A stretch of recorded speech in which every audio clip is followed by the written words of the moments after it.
여행 유튜버가 되고 싶은가? 그렇다면 생각해볼 것이 있다. 두 가지. 그 두 가지가 충족된다면 당신은 여행 유튜버가 될 수 있다. 첫 번째, 여행 갈 여비가 있는가? 물론 가난한 자의 여행도 가능하다. 하지만 너무나 가난하면 여행을 갈 수가 없다. 두 번째, 여행 갈 시간이 있는가? 만일 당신이 직장인이라면 코피 터지는 스케줄을 감당해야 한다. 나는 여비가 부족해 직장인이 되었다. 그래서 여행 유튜버를 포기해야 하는가? 그래서 나는 생각했다. 살다 보면 삶이 계획처럼 되지만은 않고, 그러니 나는 일상 브이로거가 돼야겠다고. 여행과 쇼핑과 먹방과 뭔가 그 잡다한 온갖 것들이 섞인 어쨌든 유튜버가 되어보자고 발악하며 주말에 열심히 놀러 다녀보자고. 그래서 최근 서울 여행을 다녀왔다. 나는 지방 사람이라 서울 가는 것을 좋아하는데 서울지는 서울 사람이라 서울 가는 것을 선호하지 않는다. 극심한 교통체증 넘쳐나는 사람들. 그 모든 것을 서울지는 좋아하지 않는다. 하지만 서울을 떠나 있은 지 좀 돼서인지 서울지도 점점 시골지까지는 아니지만 경기도지가 되어가고 있다. 아주 즐거운 서울 여행이었다는 말씀. 지난 주말 우리는 성수동에 다녀왔다. 요즘 핫플 중 핫플. 사람 진짜 많았던 핫플. 성수동의 다양한 매장들이 엄청난 위용으로 건축미를 자랑한다고 하여 그 점도 궁금했다.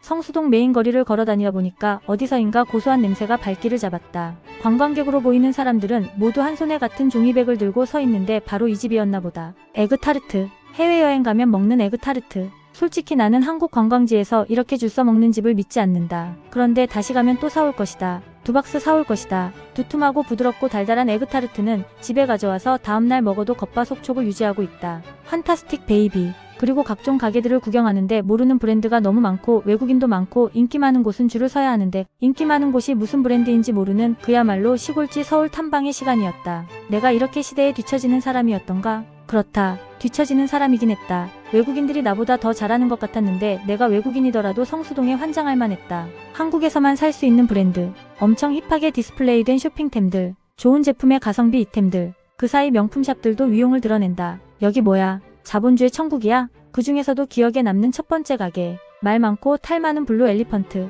가격 부담 없는 선글라스를 파는 곳인데 실내 인테리어가 놀랍다. 외계인이 성수동에 우주선 파킹하고 보부상처럼 선글라스 파는 느낌. 확실히 젠틀 몬스터보다는 가격이 저렴해서 부담 없는데 둘 사이에 문제가 있다고 하니 그건 우선 넘기도록 하자. 어쨌든 구경 가볼 만한 매장이었다. 내가 20대 때는 클럽에 가도 이런 느낌을 받지 못했는데 세상이 이렇게 바뀌었다. 그래서 나이 들면 오래 살고 싶어지나 보다. 더 바뀌어가는 미래가 궁금하다. 무튼 블루 엘리펀트만 갈 순 없는 일. 다음으로는 젠틀몬스터로 갔다. 이 브랜드는 한국에서 시작해서 어엿한 세계적인 명품이 되었다. 그래서인지 건물 사이즈가 역대급이다. 들어가면 커다란 강아지 조형물이 있는데 움직임이 너무나 리얼해서 놀랄 노짜였다. 이런 외계인 우주선 타고 온 이유 느낌은 젠틀몬스터가 확실히 더 명확하게 와닿기는 하다. 정말 기묘하면서도 신기하면서도 현대 미술의 집합체 같으면서도 선글라스는 왜 이렇게 작은지. 얼굴 작은 사람들만 착용할 수 있어 대두인 나는 갑자기 슬퍼졌다. 하지만 머리 사이즈에 상관없이 사용할 수 있는 강아지 용품도 있었는데 강아지가 없는 나는 울적해짐이 2배가 되었지만 사람이 사용할 수 있는 기묘한 식기구들도 있어서 구경하는 재미가 쏠쏠했다.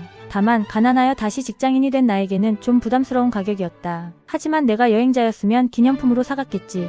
이렇게 서울 여행을 떠나는 날이 있으면 반대편으로 차를 돌려 풍수질이 좋은 곳도 돌아야 하는 법. 사실 서울 여행 전에 간 것인데 순서가 이렇게 되었으니 양해 플리즈. 강화도는 서울과 가까워서 많은 사람들이 주말에 찾는 곳인데 그래서 차가 엄청나게 막히니 주의할 것. 날짜를 잘 맞춰가면 강화 풍물 5일장에 맞춰 갈 수 있다. 토속적인 먹거리와 볼거리들이 질비해 있는데 성수동과는 다른 편안함이 내 온몸을 감싸는 것을 보니 나는 역시나 시골쥐 인생이다. 그리고 시장하면 호떡이지. 다만 사장님이 업종 변경을 하신 지 얼마 되지 않으셨는지 호떡 굽는 솜씨가 전문가스럽진 않으셨다. 하지만 하나하나 정성으로 구워주셔 달콤하고 고소한 맛이었으며 우리는 호떡을 클리어하며 실내시장도 구경해보았다. 여기 오면 순무 김치를 사야 하는데 위층으로 올라가서 화문석부터 구경해보았다. 강화도 특산물인데 화문석 시장을 지나가면 식당가를 만날 수 있다. 가성비인 밴댕이 정식이 구성 알찬데 밥을 집에서 먹고 와서 다음을 기약하기로 했다. 대신 나가는 길 삶은 옥수수를 샀다. 야, 여기 맛집이다. 옥수수 삶으면서 담 만나는 걸 넣으면 인위적인 맛이 나기도 하는데 이 집은 옥수수 본연의 맛이 알찼고 옥수수도 알차서 또 먹고 싶은 맛이었다. 먹었으니 운동을 가야지. 성수동에서는 사람들을 헤쳐 걸었다면 강화도에서는 숲길을 걸어줘야 한다.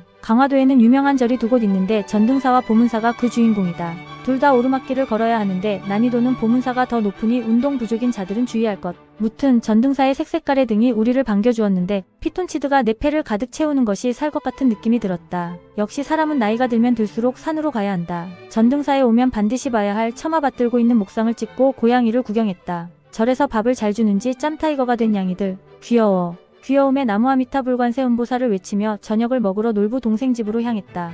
흥북오름 강화도의 유명한 고깃집으로 항상 차가 많아서 가봤는데 가보니까 많은 이유를 알겠다. 만석. 그래서 웨이팅을 걸고 잠시 기다리니 테이블이 빨리 빠져서 생각보다 금방 식사할 수 있었다. 인기 메뉴는 돼지 왕갈비. 반찬도 푸짐하게 나오지만 고기 양이 엄청나고 요즘 갈비 고기 시키면 양념 맛이 너무 달고 고기 퀄리티가 좋은 곳이 없어서 아쉬웠는데 이곳은 나의 만족도를 최상으로 맞춘 곳이었다. 거기다 내가 좋아하는 양념 게장도 나온다. 양념 게장도 맛있어. 아, 또 먹으러 가고 싶네. 특히 고기는 직접 구워주시는데 갈비 굽는 스킬이 역대급이시니 그 솜씨를 영접하러 가기에도 좋은 곳이다.